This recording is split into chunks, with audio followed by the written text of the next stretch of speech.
Hello. అంతరిక్ష ప్రయోగాల్లో భారత్ దూసుకుపోతోందని చెప్పొచ్చు. అంతేకాదు తొలి అడుగులు వేసే నాటికే అమెరికా, రష్యా ఇలాంటి దేశాలు ఎన్నెన్నో అద్భుతాలను ఆల్రెడీ సొంతం చేసేసుకున్నాయి.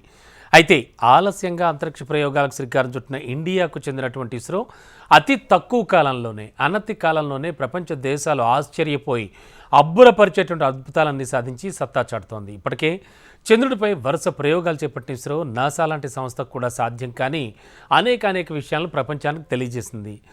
మూన్ మిషన్కు సిద్ధమవుతున్నటువంటి ఇస్రో ఆ తర్వాత శుక్రయాన్ ప్రయోగానికి సన్నద్ధమవుతోంది. ఇందుకోసం కేంద్రం ఆమోదం గుర్తు చేసుకున్న ఇస్రో అందుకు తగ్గ ఏర్పాట్లను కూడా మొదలుపెట్టింది. శుక్రయాన్ ఇప్పుడు తాజాగా వినబడుతోన్న పేరు. చంద్రయాన్ సిరీస్లో 3 ప్రయోగాలను పూర్తి చేసుకుని అంతరిక్షంలోకి వ్యోమగాములను పంపేందుకు ఫస్ట్ మ్యాన్ మిషన్ కోసం ఏర్పాట్లు దాదాపు పూర్తి చేసుకుంది. చంద్రయాన్ తర్వాత సూర్యుడిపై ప్రయోగం కోసం ఆదిత్య యాన్ను కూడా ఇప్పటికే ప్రయోగించింది.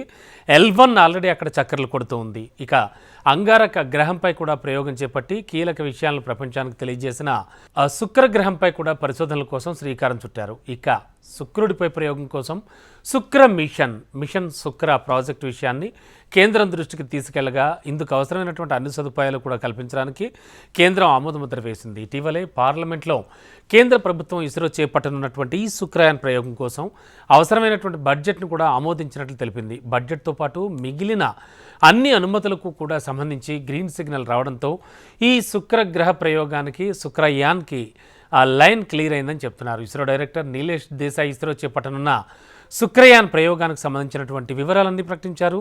2028లో ఈ ప్రయోగం జరగనున్నట్లుగా కూడా తెలిపారు. చంద్రుడిపై ప్రయోగాల కోసం సిరీస్ ప్రయోగాలు జరిగినట్లే సెక్యూరిటీపై కూడా అఫ్కోర్స్ అంటే అక్కడికి వెళ్ళడానికి ఎటువంటి సెక్యూరిటీతో వెళతారు, ఎలాంటి కట్టుదిట్టమైన ఏర్పాట్లు చేసుకుంటారు, ఈ శుక్రయాన్ ప్రయోగాల కోసం కూడా దశల వారీగా ప్రయోగాలు చేపట్టే దిశగా ఇస్రో అడుగులు ముందుకు వేస్తోంది. 2028లో శుక్రయాన్ మిషన్ చేపట్టిన ఇస్రో ఆ తర్వాత కూడా వరుస ప్రయోగాలు చేపట్టే ఛాన్స్ కనిపిస్తోంది. శుక్రయాన్ అనేది మాత్రం సంస్కృత పదం నుంచి ప్రేరణతో నామకరణం చేసినట్లుగా ఇస్రో తెలుపుతోంది. శుక్ర అనే పదం శుక్రగ్రహానికి సంబంధించింది.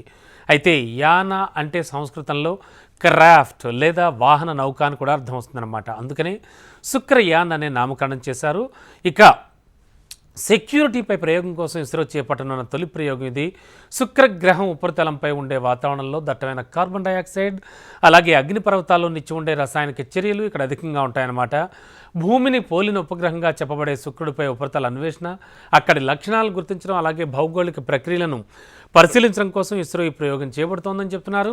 శుక్రుడి ఉపరితలంపై ఉన్న వాతావరణ పరిస్థితులను అధ్యయనం చేసేందుకు స్పెషల్ పరికరాన్ని కూడా ఇస్రో తయారు చేస్తోంది. అధునాతన టెక్నాలజీతో పరికరాలను కూడా ఇస్రో అక్కడికి పంపి శుక్రుడిపై ఉన్న వాతావరణ పరిస్థితులను తెలుసుకోవడానికి సన్నాహాలు మొదలుపెట్టనుంది. శుక్రుడిపై ప్రయోగం కోసం ఇస్రో అంతర్జాతీయ సహకారం కూడా తీసుకోనుంది. యూరోపియన్ స్పేస్ ఏజెన్సీతో పాటు గ్లోబల్ స్పేస్ ఏజెన్సీల భాగస్వామ్యంతో మిషన్ డెవలప్మెంట్ చేయడానికి కూడా ఇప్పటికే ఏర్పాట్లు పూర్తయ్యాయి. ఈ ప్రయోగం పూర్తయితే ఇండియన్ అంతరిక్ష ప్రయోగాల్లో ఇది ఒక మైల్ రాయిగా నిలవడం ఖాయంగా చెప్తున్నారు. మొత్తానికి శుక్రయాన్ చేయడం మాత్రం ఖాయంగా కనిపిస్తోంది ఇస్రో.